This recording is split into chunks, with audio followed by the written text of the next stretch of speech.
சொல்லுங்க சஞ்சய். நான் வந்து பார்த்தா ஷோ படி உனக்கு வந்து நான் எவ்வளவு ரேட்டிங்ஸ் கொடுக்குறேன்னு பாத்தீங்கன்னா ஒரு 6.5. 6.5. 6.5. நான் வந்து கண்ணு போட்டிருக்கேன் செயின் அதெல்லாம் வச்சு பார்த்தேன்னா ஒரு 7 கொடுப்பேன். ஓ ஓகே. நான் ஓவராலா பிக் பாஸ் வந்து எவ்வளவு ரேட்டிங் கொடுக்கலாம்னு பாத்தீங்கன்னா, அங்க ஒன்னும் கேம் ஆடுறது இல்ல. கேமை கொடுத்தாலும் மொக்கையா வந்து டாஸ்க் எல்லாம் வந்து இந்த பொம்மை டாஸ்க் தான் சூப்பரா ஆடலாம். சோ அதெல்லாம் வந்து மட்டமா ஈஸியா முடிக்கிற மாதிரி இருக்கு. அதுக்கு என்னோட பாயிண்ட் வந்து பாத்தீங்கன்னா 0.5. 0.5. என்னோட ரேட்டிங் ஓவரால் வச்சு பார்க்கும்போது -0.5 அப்படின்ற ஒரு ரேட்டிங் கணக்குல வந்து இன்னைக்கு வந்து டாஸ்க் ஸ்டார்ட் ஆச்சு. ஸோ குஜராத் வியூவர்ஸ் எல்லாருக்கும் வணக்கம். So welcome back to the review show. நான் உங்கள் நிஷாந்த் அண்ட் மற்றும் அந்த பக்கம் பேர் சஞ்சய். சொல்லு. S okay. ஸோ வந்து நாங்க திருப்பி இன்னைக்கு ரிவ்யூ பண்ண வந்துட்டோம். ஸோ நான் சொன்ன மாதிரி தான் இப்போ ஸ்டார்டிங்கே நாங்க வந்து என்ன பண்ணிட்டு இருந்தோம், ரேட்டிங் கேம் விளையாடிட்டு இருந்தோம். ஸோ இந்த மாதிரி ரேட்டிங் கேம்லாம் வந்து வீட்டுக்குள்ள ஆடிட்டு இருக்காங்க. பட் அதுக்கெல்லாம் முன்னாடி ஒரு விஷயம் என்ன நடக்குது அப்படின்னு பாத்தீங்கன்னா, மிட் நைட்ல எடுத்த உடனே காதல் புறாக்கள் ஆகிய எஃப்ஜேவும் ஆதிரையும் பாத்தீங்கன்னா அந்த டேபிள் ஓரமா உட்காந்து கொஞ்சிட்டு இருக்காங்க. அதுல எஃப்ஜே வந்து சொல்லியிருக்காராம், எல்லாரும் போயிட்டதுக்கு அப்புறமா நம்ம பேசலாம், இப்பதான் யாரும் இல்லையே பேசுடி அப்படின்ற மாதிரி. ஆனா எஃப்ஜேக்கு சுத்தமா தெரியல. 75 கேமரா இருக்கு, எல்லாரும் போனா என்ன போலனா என்ன, மக்கள் பார்த்துட்டு தானே இருக்காங்க ஃபுல் டைம். அதுக்கு உடனே வந்து ஆதிரை வந்து ரொம்ப கோச்சுக்க, அதுக்கப்புறம் அவர் வந்து கன்சோல் பண்ண அப்படின்ற மாதிரி காதல் புறாக்களோட என்ன சொல்றது, காதல் வந்து காமம் ஆயிடுமோ அப்படின்ற மாதிரி பயமா இருக்காரு ஆடியன்ஸா பாக்குறப்போ. சொல்லுங்க சஞ்சய், உங்களோட இது கருத்தை சொல்லுங்க. இது தமிழ் பிக் பாஸ் இல்ல, இன்னும் கொஞ்ச நாள்ல வந்து ஹிந்தி பிக் பாஸ் மாதிரி போகுதுன்னு நினைக்கிறேன். டேய், எனக்கு என்ன வருத்தம்னா இது டெய்லியும் 3 நாளுமே ஸ்டார்டிங் எடுத்தோடனே பாத்தீங்கன்னா இந்த கட்சி தானே வருது. எனக்கு அதுவே ஒரு தலைவலியா வருதுடா. இல்ல தயவு அதுக்கு செஞ்சு நான் ஒரு வச்சிருக்கேன். ஆமா நீ சொல்லு உன்னோட ஒப்பீனியன் சொல்லி இருக்கு நான் சொல்றேன். எடுத்த உடனே இன்னைக்கு மூஞ்சில போட்டு மைண்ட் ஃபக் பண்ணி விட்டுறாங்க. எதுக்கு பண்றானுங்க அவனுக்கும் தெரிய மாட்டேங்குது, என்ன எனக்கு தெரிய மாட்டேங்குது. ஓ லவ் கண்டென்ட் அப்படின்னா ஃபர்ஸ்ட் எடுத்தோடனே மக்கள் வந்து ஓ இவங்க லவ் பண்றாங்கடா, இவங்க வச்சு நிறைய கண்டென்ட் எழுதுறாங்க, நிறைய பேசுறாண்டா அப்படின்னு வந்து அவங்க பாயிண்ட் ஆஃப் வியூல நினைக்கிறாங்களா என்னன்னு தெரியல. உள்ள இருக்கிறவங்களுமே வந்து பாத்தீங்கன்னா துஷார் ஓரளவுக்கு ஏதோ தெளிவா வந்து பேசுன மாதிரி இருந்துச்சு. ஆனா என்ன பேசுறது சரியா கேட்கல. ஓ ஓ ஓ ஓன்னு பொறுமையா பேசி விட்டு போயிட்டாரு. பட் பலூன் அக்கா அதை தாண்டியும் வந்து கட்டி பிடிக்கணுங்கிற மாதிரி ட்ரை பண்ணாங்க. பட் இல்ல நீ பலூன் அக்காவை பத்தி நான் சொல்லணும் என்னன்னா, ஆக்சுவலி இந்த பக்கம் ஆதிரையும் பேர் என்னது எஃப்ஜேவும் வந்துட்டு ஒரு பக்கம் ஓட்டிட்டு இருக்காங்க ரீல். இன்னொரு பக்கம் பாத்தீங்கன்னா ஆதிரையும் பலூன் அக்காவும் வந்து டிஸ்கஸ் பண்றாங்க. அப்போ வந்து நேத்து லைவ்ல பார்த்தவங்க வந்து நான் நிறைய ரீல்ஸ் பார்த்தேன்னா, அப்ப என்ன இருந்துச்சுன்னா, கமருதீன் வந்து என்ன பின்னாடி சுத்துறான், அது வந்து எப்படி கரெக்டா இருக்கும்னு தெரியல, அவருக்கு என் ஃபீலிங்ஸ் அதெல்லாம் பேசினா கஷ்டம் அப்படின்றப்போ ஆதிரி வந்து நிறைய விஷயங்கள் சொல்றாங்க. கமருதீன் கூட நான் சீரியல் ஒர்க் பண்ணிருக்கேன், அவர் வந்து பயங்கர கோவக்காரரு, பயங்கர அசிங்கமாலாம் கேட்டிருக்காரு என்ன அப்படின்றத முன்னாடியே பாத்தீங்கன்னா ஆதிரிக்கும் கமருதீனுக்கும் நிறைய வாக்குவாதம் நடந்திருக்கான் செட்டில் எல்லாம். இது வந்து லைவ்ல வந்து ஆதிரியை சொன்னா, ஆதிரியை சொல்றான் நீ வந்து பார்த்து இருந்துக்கோ அப்படின்னு சொன்ன உடனே என்ன ஆகுது, அப்படியே வந்து அரோரா வந்து பாத்தீங்கன்னா துஷாரை பிடிச்சி துஷார் கூட வந்து அப்படியே ரொம்ப க்ளோஸா துஷாரை வந்து என்னன்னா லிட்டரலா வந்து நான் கேள்விப்பட்ட ஃபுல்லா லைவ் பார்த்தவங்க சொன்னது என்னன்னா, லிட்டரலா she was trying to seduce him அப்படின்ற மாதிரி தான். நீ வா அப்படின்ற மாதிரி. ஸோ நம்ம வந்து அரோரா வந்து க்ளோஸா பழகுறது வந்து நம்ம 2 நாளாவே பார்த்துட்டு இருந்தோம். ஸோ வந்து அந்த ரெஸ்ட் ரூம் ஏரியா கிட்ட ஏதோ பேசிட்டு ஆக்சுவலி சரியா அது கட் பண்ணல நம்ம இதுக்குள்ள டெலிவிஷன்ல. ஸோ அது பாத்தீங்கன்னாலே சரியா புரிஞ்சிருக்காது. என்ன நீ சொன்ன மாதிரி தான் அந்த ஆடியோ கூட சரியா புரிஞ்சிருக்காது. பட் லிட்டரலி வந்து அந்த ரெஸ்ட் ரூம் ஏரியாவுக்கு வந்து நீ வா அப்படின்ற மாதிரி அரோரா கூப்பிட்ட மாதிரி தான் வந்து அதுல சொல்லியிருக்கு. துஷார் வந்து இந்த இடத்துல வந்து நான் வந்து இதுக்கெல்லாம் நான் வரல, நீ வந்து என்ன இந்த மாதிரி ஒரு இன்டென்ஷன்ல பாக்குறேன், நம்ம இனிமேல் பேசக்கூட வேணாம் அப்படின்ற மாதிரி ஒரு துணிச்சலான ஒரு ஸ்டேட்மெண்ட் சொல்லியிருந்தாரு. So I appreciate Tushar on that stand. But ஆனா திருப்பியும் போய் அடுத்த நாளும் போய் பலூன் அக்கா கிட்ட தான் நெருங்கி பழகுற மாதிரியே இருக்காரு. ஸோ அதனால வந்துட்டு கேமராலாம் ஆஃப் ஆனா நான் வந்து என் வேலையை காட்டுவேன் அப்படின்ற மாதிரி துஷார் இருக்காரு அப்படின்றதும் வந்து இதுல தெரிய வருது. ஸோ எஸ் நீ சொன்ன மாதிரி எடுத்த உடனே இது வருது, இந்த ஸ்டார்டிங் 2 வருது இல்லையா, எப்பவுமே இந்த 2 எபிசோடா அதை காட்டிட்டு இருக்காங்க. எனக்கு என்ன கடுப்பாகுது அப்படின்னா, இப்ப என்ன பிரச்சனை மெயின்னு சொல்லிடுறேன், இது நம்ம நாளைக்கு ரீலா கூட போடலாம். என்னன்னா இப்போ ஒரு எபிசோட் ஸ்டார்ட் ஆகும் போதே இவங்க நினைச்சா டெலிவிஷன்ல நினைச்சா காலை 8 மணி அப்படின்னு சொல்லிட்டேன் அந்த அலாம் வச்சு அங்கிருந்தே ஸ்டார்ட் பண்ணலாம். பட் பிரச்சனை என்ன அப்படின்னா, இந்த விஷயங்கள்லாம் இப்ப இந்த ஓடிடி 24/7 லைவ் வந்தனால இந்த மத்த விஷயங்கள்லாம் வந்து ஆல்ரெடி ஆடியன்ஸ் பார்த்து ரீல்ஸா எடுத்து போட்டுறாங்க. ஸோ இன்னைக்கு நம்ம நைட் தான் எபிசோட் பாக்குறோம், 9 o'clock 9:30 பாக்குறோம். ஓகேவா? ஹலோ. ஸோ நைன் கேக்குது தேர்ட்டிக்கு கேக்குது. முன்னாடி 9:30க்கு முன்னாடியே பாத்தீங்கன்னா வந்துட்டு காலையில இருந்து ரீல்ஸ்ல வந்துட்டு இது வந்துட்டே இருக்கு. ஓகேவா? ஸோ வந்துட்டே இருக்கிற காரணத்தினால இப்ப என்ன பிரச்சனை அப்படின்னா, ரீல்ஸ்ல வருது, இல்ல ஓடிடில தெரியுது, மக்கள் பாக்குறாங்க ஆல்ரெடி நிறைய பேர். இதை வந்து நம்ம டெலிவிஷன்ல காட்டல அப்படின்னா பிலீஃப் ஃபேக்டர் இருக்காது. அப்ப இதெல்லாம் பார்த்து ஃபுல்லாவே கட் பண்றாங்கன்ற மாதிரி ஒரு தப்பான ஸ்டேட்மெண்ட் வந்துடும் சேனலுக்கு. அதனாலதான் இவங்க என்ன பண்றானுங்கன்னா, அதை பயங்கரமா டீசெண்டா கட் பண்ணி ஒண்ணு விடணுன்ற மாதிரி விடுறாங்க. பட் மக்களுக்கு வந்து சுத்தமா இது வந்து கொஞ்ச நாள் தான் ஏத்துப்பாங்க, அதுக்கு மேல ஏத்துக்க மாட்டாங்க. ஸோ அதுதான். ஸோ அதுதான் வந்து இதோட மெயின் இது. எஸ், பட் ஆனா பாக்குறதுக்கு ரொம்ப கொடூரமா இருக்கு அப்படின்னே சொல்ல முடியும். கரெக்ட். அது ஒரு நாள் ஓகே, 2 நாள் ஓகே சலிச்சுக்கலாம். திருப்பி அதே திருப்பி போட போட அது இன்னுமே ஆடியன்ஸ் வந்து, ஏன்னா ஓகே லாஸ்ட் சீசன் ஏதோ ஓரளவுக்கு லவ்ங்கிற ஒரு இது கொஞ்ச நாள் கழிச்சுதான் வந்தது. பட் இருந்தாலுமே வந்து அதுவே வந்து நம்ம வெறுத்தோம். பட் ஆனா இது வந்து ஸ்டார்டிங்கே எடுத்தோடனே பண்ணணும்னா ஆர்டிபிஷியலா தோணுது. அதை தாண்டி என்னடா இது அதுக்குள்ளே லவ் கண்டென்ட் உள்ள போறாங்க, திருப்பி அதை பார்க்கும்போது திகட்டுதோ அப்படின்ற மாதிரி தான் எனக்கு ஃபீல் ஆச்சு. அதுதான் அதனாலதான் அந்த பாயிண்ட் நான் எடுத்து வச்சு சொன்னேன். ஓகே, அதை தொடர்ந்து அலாரம் அடித்த உடனே பாரு அவர்கள் வந்து ஃப்ரிட்ஜ ஓபன் பண்ணி பாக்குறாங்க. அந்த உப்பு போட்ட சாதம் வந்து இருக்கா இல்லையா அப்படின்னு ஏஜ உடனே ஒரு பிரச்சனையை வந்து கிரியேட் பண்ணணும்னு சொல்லிட்டு வந்த மாதிரியே எனக்கு இருந்துச்சு. வந்தாங்க, எல்லாரையும் கூப்பிட்டாங்க. கனியாக்கா ஒரு கேள்வி கேட்டாங்க. கனியாக்காவும் அதுக்கு ஒரு ஆன்சர் சொல்லிட்டு, அப்போ சாரி சொல்ல மாட்டீங்களா அப்படிங்கிற மாதிரி கேட்டாங்க. ஏன்னா அதுக்கு முன்னாடி வந்து எல்லாருமே வந்து இவங்களாலதான் சாப்பிடலன்னு சொல்லிட்டு சொல்லி சாரி வந்து இவங்க வாயில இருந்து, அதாவது இவங்களே ஒரு ஈகோயிஸ்டான ஒரு பர்சன், அவங்க வாயிலே வந்து ஒரு சாரி வர வச்சுட்டாங்க. அப்படின்னா கண்டிப்பா திருப்பி நான் அதை விட மாட்டேன்டா, உங்க வாயிலே ஒரு சாரியை நான் வர வைப்பேன்டா அப்படிங்கிற மாதிரி அவங்களும் நான் விட மாட்டேன்னு சொல்லிட்டு எல்லா விஷயமும் நோட் பண்ணி சின்ன விஷயத்துல நோட் பண்ணி இந்த மாதிரி ஒரு நுழையிறாங்க. சோ அதுதான் கன்னியகா கிட்ட வந்து கேட்டாங்க, நீங்க சாரி சொல்ல மாட்டீங்களா அப்படின்னு. இது நான் தனிப்பட்ட விஷயம் கிடையாது, எங்க டீமா தான் நான் டிஸ்கஸ் பண்ணி சொல்லணும் அப்படிங்கிற மாதிரி கன்னியாக்கா சொல்லிட்டு உள்ள போய் ஒரு விஷயம் சொன்னாங்க. கன்னியாக்கா, இவங்களுக்கு ஏதாவது நோண்டிட்டே இருக்கணும் யாரையாவது ஏஞ்ச உடனே, இப்ப சும்மா இருக்கும்ல அப்படின்னு ஒரு கவுண்ட் ஒன்று விட்டாங்க. சோ கன்னியாக்கா வந்து இப்ப கொஞ்சம் ஓப்பன் ஆகி ஏதோ ஓரளவுக்கு பேசுறாங்க அப்படிங்கிற மாதிரி எனக்கு தோணுச்சு. அண்ட் இந்த பாயிண்ட பத்தி நீ என்ன சொல்ற? இல்ல அதான் நீ சொன்ன மாதிரி நான் கரெக்டா சொல்லிட்டேன். ஆக்சுவலி கனியாக்கா வந்து ரொம்ப ஓப்பனா பேச ஆரம்பிச்சிட்டாங்க. அண்ட் அவங்களுக்கும் தெரிஞ்சு போச்சு கேம் இப்படிதான் போக போகுது ஒன் சைடா. தட் இஸ் பிக் பாஸ் வந்து ஒரு பக்கமும் லக்ஸரி ஒரு பக்கமும். நான் அவங்க வந்து எனக்கு தெரிஞ்சு பிக் பாஸ் வீட்ல இருக்கனால அவங்க இன்னும் கம்ஃபர்டபுள் ஆயிட்டான்னு நினைக்கிறேன். ஏன்னா அவங்களோட கம்ஃபர்ட் ஜோனே குக்கிங் தான். ஸோ லக்ஸரியில வந்து அவங்க குக் பண்ண முடியாது, அவங்க கையை கட்டி போட்ட மாதிரி ஆயிடும். ஸோ அதனால எனக்கு தெரிஞ்சு இந்த சீசன்ல அவங்க லக்ஸரி சைடு வருவாங்களான்னு கூட தெரியல, இல்ல விருப்பப்படுவாங்களான்னு கூட தெரியல. சொல்லி பிக் பாஸ் ஏதாவது ஒரு டாஸ்க் பண்ணி அவங்களை அனுப்பிச்சு விட்டாதான் உண்டு. அதனால கன்னியாக்கா வந்து அந்த பாயிண்ட் எல்லாம் கரெக்டா தான் எடுத்து வைக்கிறாங்க. ஸோ இப்படி போயிட்டு இருக்கிற நேரத்துல வந்துட்டு நம்மளோட பொம்மை டாஸ்க் திருப்பி ரெசியூம் ஆகுது. ஸோ ரெசியூம் ஆகும் போது பாத்தீங்கன்னா இந்த டைம்ல வந்துட்டு வினோத்தை தூக்குனாங்க, அதுக்கப்புறமா அரோராவை தூக்குனாங்க, அதுக்கப்புறமா திவாகரை தூக்குனாங்க. ஸோ எல்லாம் பிளான் பண்ணி அப்புறம் திவாகர் வந்து விக்கல் சிக்கிரம் கிட்ட பிளான் பண்ணி தூக்கிட்டீங்க அப்படின்ற மாதிரி சொன்னாரு. இதுக்கு நடுவுல வந்து கானா வினோத் வந்து என்ன பண்ணியிருந்தாங்க, டிஃபென்ஸ் பண்ணும் அப்படின்றப்போ கலகலப்பு படத்துல ஏன் அம்மாவை அப்படிதான் பிடிப்பியா அப்படின்ற மாதிரி சந்தானம் கேட்கிற மாதிரி.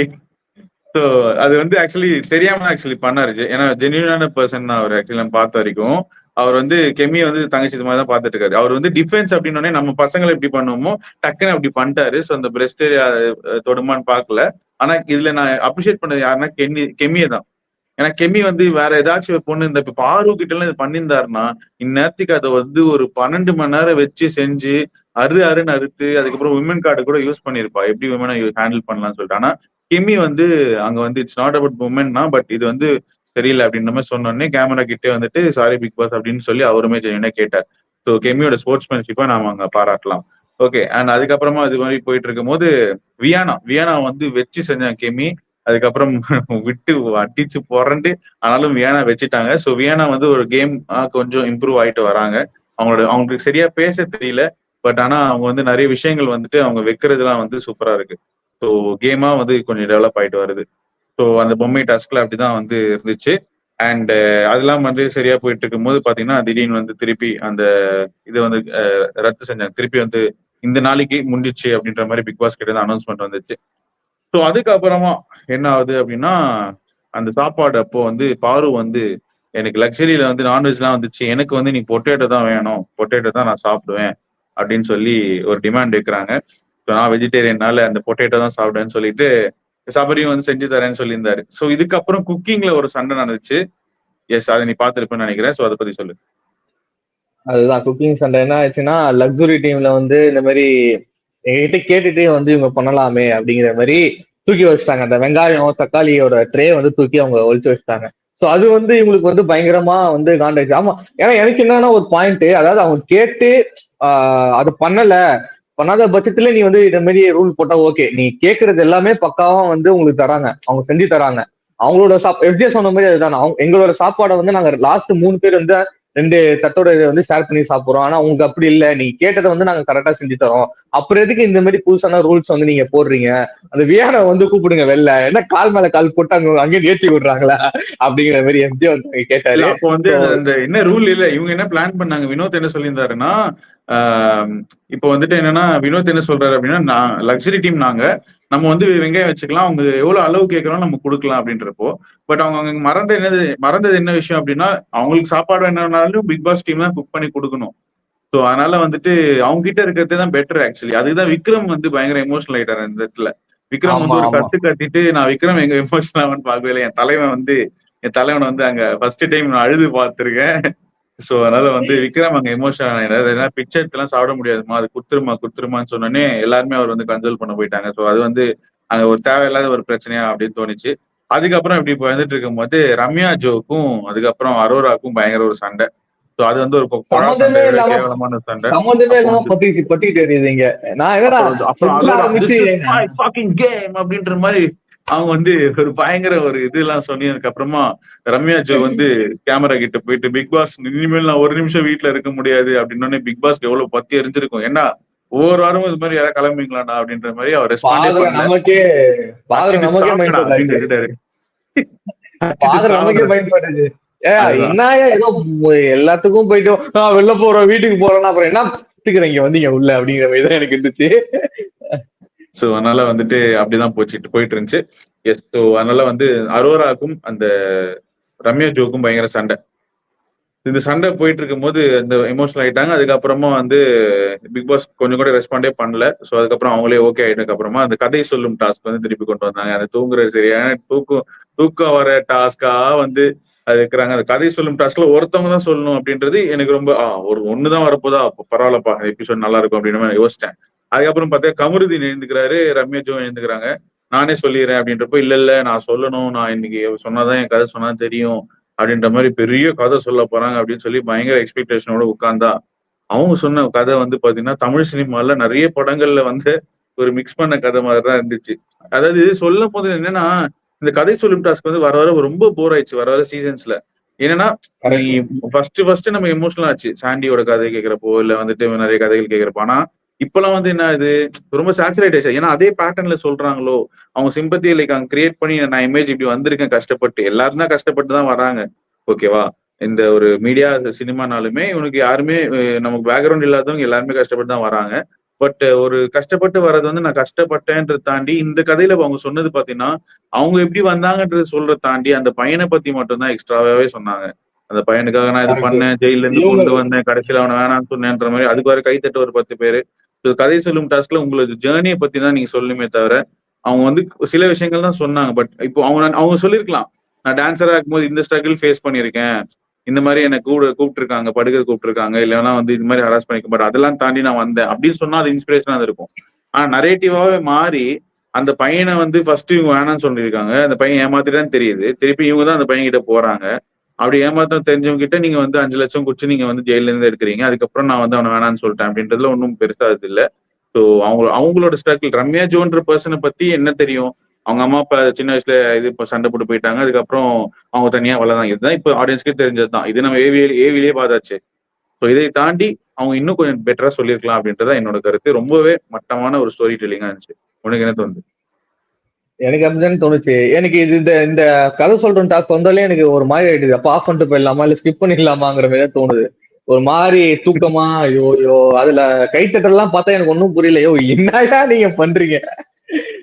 எமோஷன்ங்கிற பேர்ல வந்து அவங்க அழுகுறாங்க. ஆக்சுவலா அவங்க அழுவ கூடாது. ஸ்டோரி சொல்றத வச்சு நம்ம அட்டாச்மெண்ட் ஆகி நம்ம ஃபீல் பண்ணணும். அப்பதான் வந்து அது ஒரு நல்ல இதுவா தோணும் எனக்கு. இது எதுவுமே இதே சொல்ல முடியாது. மாதிரி இந்த ரம்யா ஜோ கான்செப்ட் சொன்ன பாயிண்ட் என்னன்னா, நான் சிம்பத்திக்கு கெயின் பண்ண வரல அப்படின்ற மாதிரி தான் சொன்னாங்க.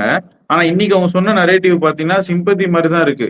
ஐயோ இந்த பொண்ணுக்கு இப்படி நடந்துச்சு, பாவம்பா அப்படின்ற மாதிரி தான் எல்லாருமே ஃபீல் பண்ணணும்னு நினைச்சுதான் அவங்க சொன்ன மாதிரி தான் இருக்கு. அவங்களோட ஸ்ட்ரகிள்ஸ் அவங்க சொல்லல.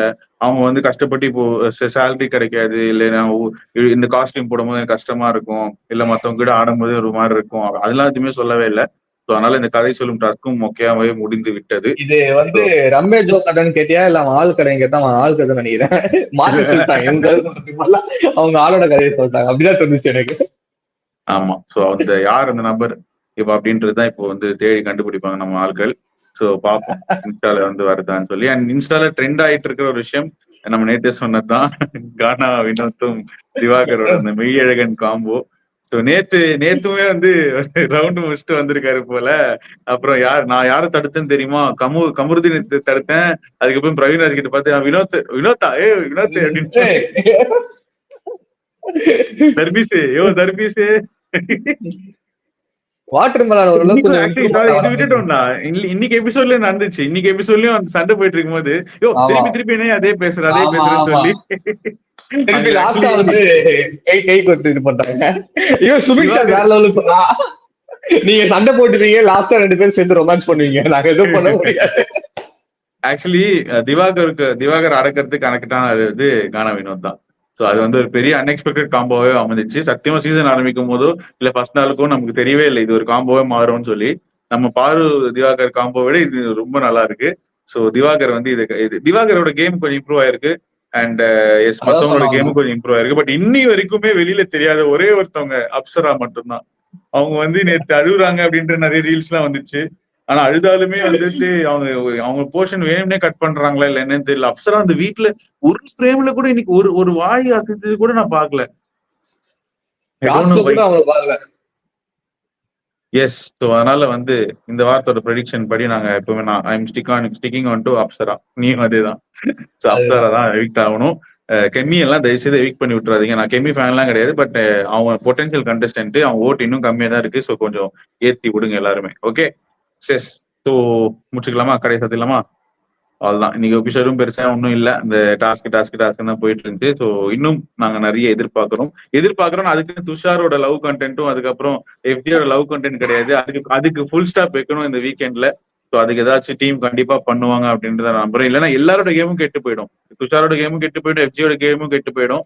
ஸோ இந்த புறாக்களை வந்து பிரிச்சு விடணும். அது சேது ஒண்ணு பண்ணுவாரா அப்படின்றத நம்ம பொறுத்து இருந்து பார்க்கணும். எஸ். ஸோ இன்னைக்கு கடையை சாத்திட்டு நாளைக்கு உங்களுக்காக திருப்பி வரும். உங்களை விடைபெறுவது உங்கள் நிஷாந்த் மற்றும் சஞ்சய். Okay bye bye.